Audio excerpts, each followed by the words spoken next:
Hey y'all, so I have lots of followers on TikTok and the questions are becoming pretty repetitive about my daughter, so I'm going to post a very long educational video on Prader Willi and Jocelyn so that hopefully some of the questions will slow down, because I'm going to put this link in my bio. So here we go. Prader-Willi syndrome is a deletion of the 15th chromosome on the father's side. This is not something that my husband passed on to her. In Jocelyn's case, it just simply did not develop. No, I did not know about this when I was pregnant with her. It was a typical pregnancy. She grew, she thrived, she kicked. It was normal. At 36 weeks, she went completely still. And after 2 weeks of being monitored on and off, my doctor finally decided it was time that she came out. And at 38 weeks, she was born basically in silence. She was born by C-section, and this was my second C-section. She came out, she made a noise that almost sounded like a cat, and then went silent. I knew something wasn't right. I told the doctor that something wasn't right, and I was told that sometimes babies don't come out screaming. Now, her brother did. He came out angry at the world, but Jocelyn was silent, and it made me panic. Well, finally, after a day, they started getting concerned because she would not wake up. All she wanted to do was sleep. She would not eat. All she would do was sleep. So after a day, they finally noticed that something was off and transferred her from the hospital where she was delivered to a children's hospital that was down the road. So she was admitted into the NICU for 2 weeks and 6 days. During this time, a geneticist came in and he met with us, and he said that he thought it was one of 3 things and gave us 3 different ideas of what she could possibly have. And after 2 weeks and 6 days of being in the NICU, she was finally discharged, and we were able to run genetic testing. We could not do genetic testing when she was inpatient because her insurance would not cover it. So after a while of not having answers on why she could not eat, breathe, or do other things on her own, we finally got answers at 6 weeks old when she was diagnosed with Prader-Willi syndrome. She was a very floppy baby and just simply could not do things on her own. She slept for about 23 hours a day. She would wake up off and on throughout the day, sometimes only for about 30 seconds, and then she'd go back to sleep. She was tube fed, and I woke up every 3 hours fed her every 3 hours around the clock, including waking up, and it took about an hour and a half total from start to finish to feed her. So I was a very zombie-like individual during that time. At 5 months old, after months of feeding therapy, she was finally strong enough that the feeding tube could come out, and she was being fed breast milk and solid food at this point.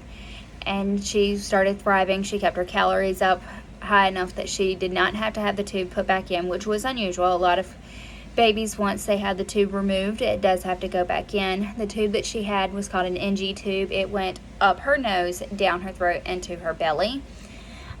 This tube was replaced by me and her dad every month. And that was not a very fun thing to do, but you do what you have to do to take care of your child. Jocelyn also, at 5 months old, started growth hormone therapy. And so we started giving her a shot every single night to help increase her muscle tone, increase the hormones that her body was lacking. And human growth hormone therapy is absolutely amazing for Prader-Willi. So we've been doing human growth hormone now for 7 years, and she's thriving. She's doing great. There are several different phases to Prader-Willi, and Jocelyn is in a phase that's not fun, and she'll be in this phase for a very long time. With Prader-Willi comes low muscle tone, a low metabolism, and the inability to feel full. She thinks she's starving at all times. We're pretty good. My husband and I are pretty good at distracting her and keeping her busy in the times where she's just overwhelmed and is begging for food. Food is locked away or out of sight, out of mind. Right now, out of sight, out of mind is working. Not everything is locked. There are some things that sitting out on the counter and that she does not realize is edible. I have 3 plants in my kitchen that she is not aware of. She's aware of them. She waters them for me, but she does not realize that they are food. I have mint, basil, and rosemary sitting on my kitchen counter. She does not realize that this is food. Things just out of sight, out of mind. When I'm defrosting food to eat for dinner, is defrosting in the microwave. No, not yet. That was Ellie Mae. That was not Jocelyn.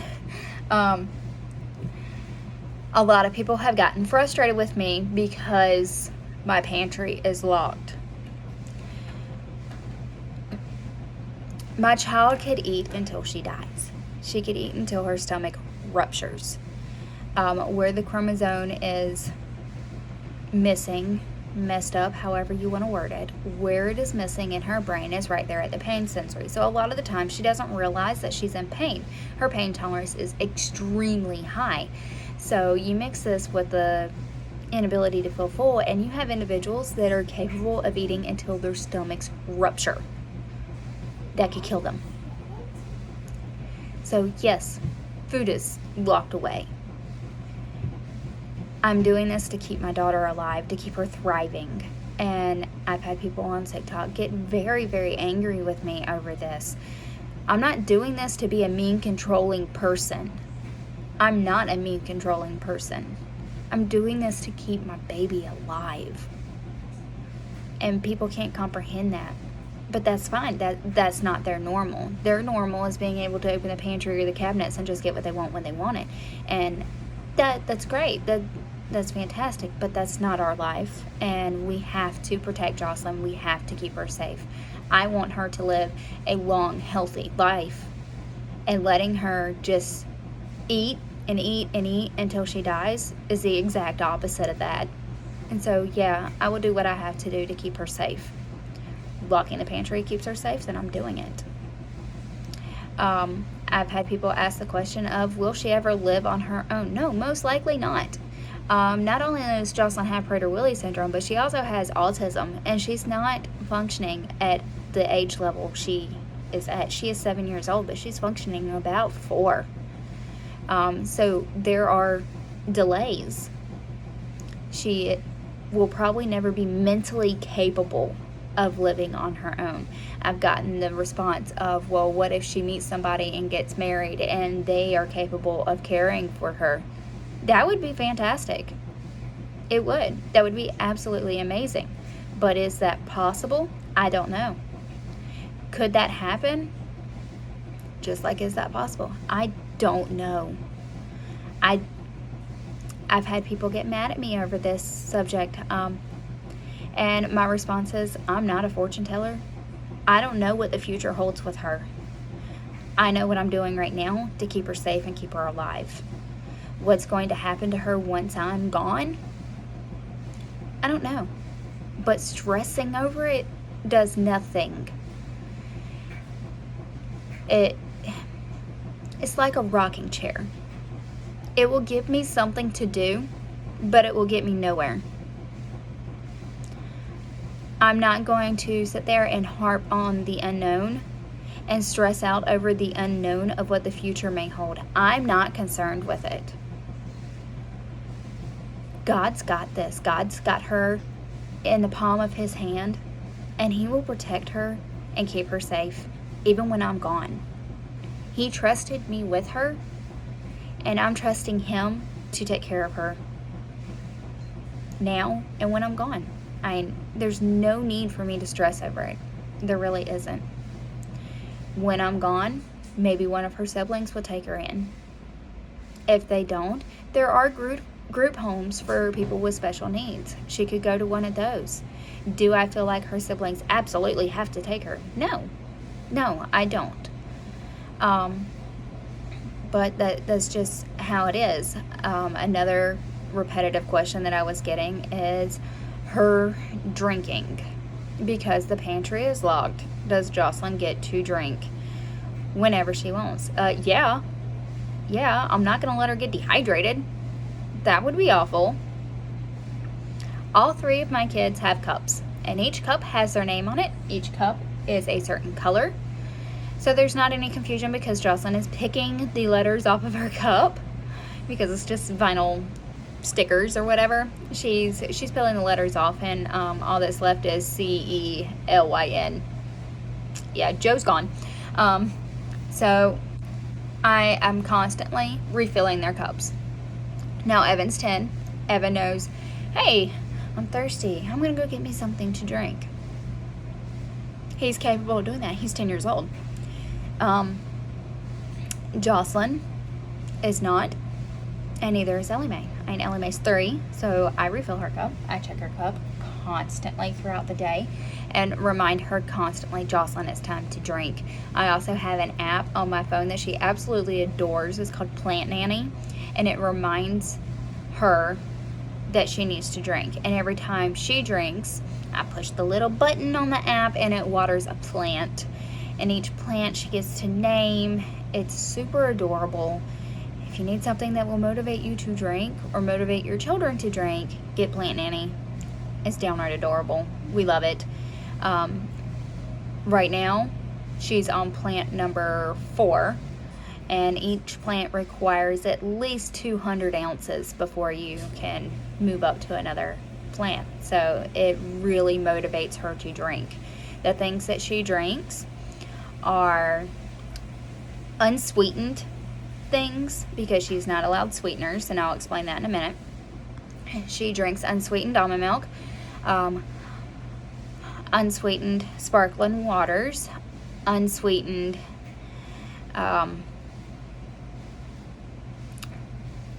coconut milk, unsweetened teas. She loves hot tea. She's from the South, yet she drinks hot tea. I don't understand it. She will drink water occasionally. Mostly when we go out to eat, she'll get a water with 3 lemons and no ice. She's very high maintenance when it comes to her drinks. She enjoys Hint water, and I can't remember the name of the brand, but Target has one that is similar to Hint water, and honestly it's cheaper, and we just discovered it like a week ago. Yeah. Unfortunately, you cannot order it in cases. You can only get 1 bottle at a time, which is pretty disappointing for me because I like to bulk order things. But anyways, why everything is unsweetened. Sweeteners make her brain light up as if it is cocaine. This includes natural sweeteners such as honey and stevia. I've gotten the question repetitively, is she allowed to have fruit? Because fruit is sweet. Yes, she can have fruit. The main fruits that we stick with are berries, and she absolutely adores berries. She loves them so much. Her favorite is strawberries, blueberries, and blackberries. Raspberries she likes okay. She likes it when I take a blueberry and will shove it inside the raspberry, and then she eats it all at once. She really enjoys that. We avoid sweeteners for the reason of her brain lighting up like it's cocaine, because then we have to deal with the side effects of having an addict, and she's 7. She doesn't deserve that. So we avoid sweeteners. Another reason why we avoid sweeteners is your body thinks that it is sugar, so your body will start producing insulin, which makes you gain weight. And we try to maintain a healthy weight with her, so we avoid sweeteners. It's hard to find things that doesn't have sweeteners and sugar in it. Something as simple as drinks, salad dressings, Slim Jims, beef jerkies. All this contains sugar and sweeteners. And so a lot of things I make myself. She loves beef jerky. I currently don't have one because I was borrowing it from my mother-in-law, but I will make her own jerky in a dehydrator I make salad dressings and different dipping sauces for her because of these issues.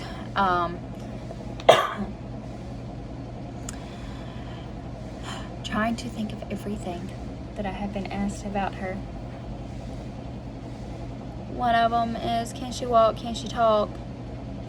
Because sometimes she doesn't like being in front of the camera. Yes, Jocelyn can walk and talk. Now, a lot of kids with Prader Willi cannot because the muscle tone is so low. Jocelyn started talking at 8 months. Her first word was mama, and I got it recorded, and I cried like a baby. Yes.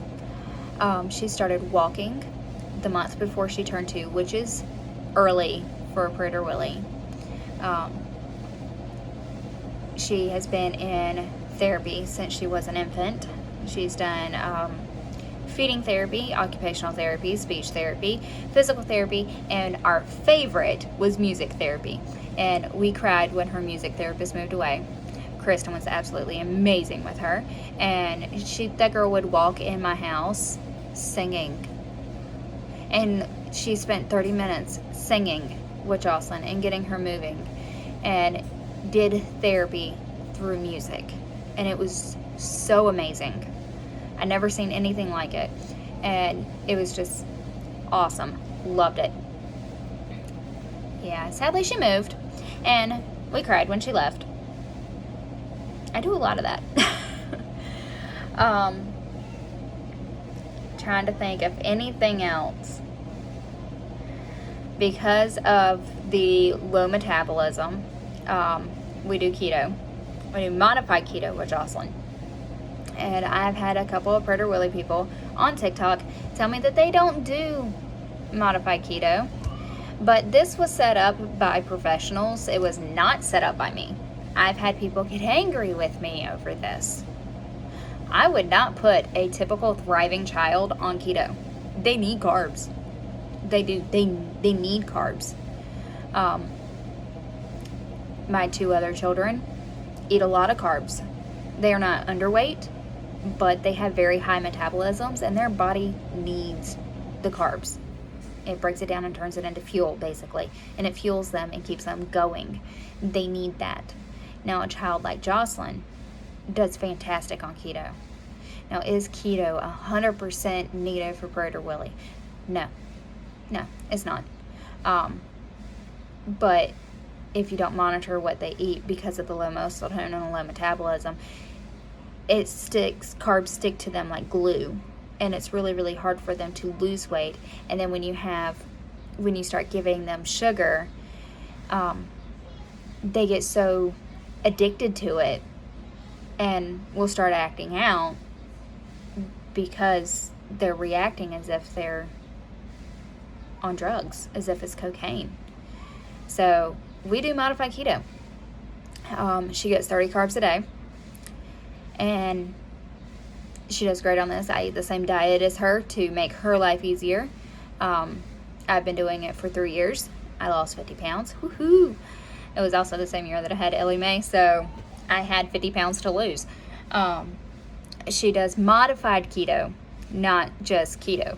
Modified keto is, she does get a complex carb with every single meal. Now, a complex carb is a healthy carb. I've had lots of questions about this. A complex carb is a healthy carb. It is a carb that is not a simple carb.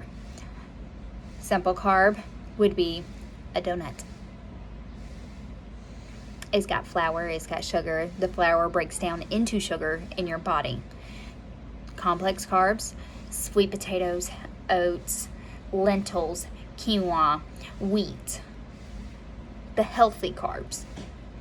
She gets 1 to 2 tablespoons with every meal. Yes. I would do what I want to work out with the pajamas because it's my favorite. Oh, yeah? Okay, well, give me just a minute, okay? And I'll come turn on yoga. Okay. I got my yoga shoes on. All right. I didn't know that yoga shoes were a thing. Okay, that's fantastic. All right, give me just a minute and I'll turn on some yoga. So 30 carbs a day with the complex carb with every meal. The job of the complex carb is to try to make her feel full. It fills that void that's there for a while. It will calm down the food anxiety because she's always asking when, where, what are we eating. Those are her constant repetitive questions. When are we eating? What are we eating? Why are we eating this? And so having the complex carb in there can calm down some of the food anxiety. While we're on the subject of food anxiety, part of a coping mechanism to calm down her overactive brain is to pick at her skin. It's like a mindless behavior, as if biting your nails. She has sores all over her legs right now because anxiety was higher, because we did just move across the country, and so anxiety was high, so her way of coping with that is picking sores onto her legs. Like I said, it is a mindless behavior, and her pain tolerance is extremely high, so she doesn't actually realize that she is causing harm to herself. The complex carbs help to calm down some of the skin picking. It's very weird the way that this works, but it works. Things that I do to make her stop picking. She has a tablet. She plays on her tablet. She loves to color. Basically, I have to get her hands busy. So, Play-Doh, making necklaces. My kids love to paint rocks. We paint rocks and put Bible verses and leave them places for other people to find. They absolutely love this. Very repetitive behaviors with her hands gets her busy doing other things. Yes. I will put on what I have on. You want to put a hat on? No, what I have on is clothes. You're not changing again. I will be hot. Maybe you should have left on the dress that you had on earlier today, huh? Mm-hmm. Yeah. Go put those clothes back in your drawer and put that dress back on. This is the last time you change. You understand? Yes, ma'am. You're not changing again. Yes, ma'am. Okay. She's changed like 15 times today. And it's not even noon. This child makes me do a lot of laundry. A whole lot of laundry. Okay. Trying to think of everything.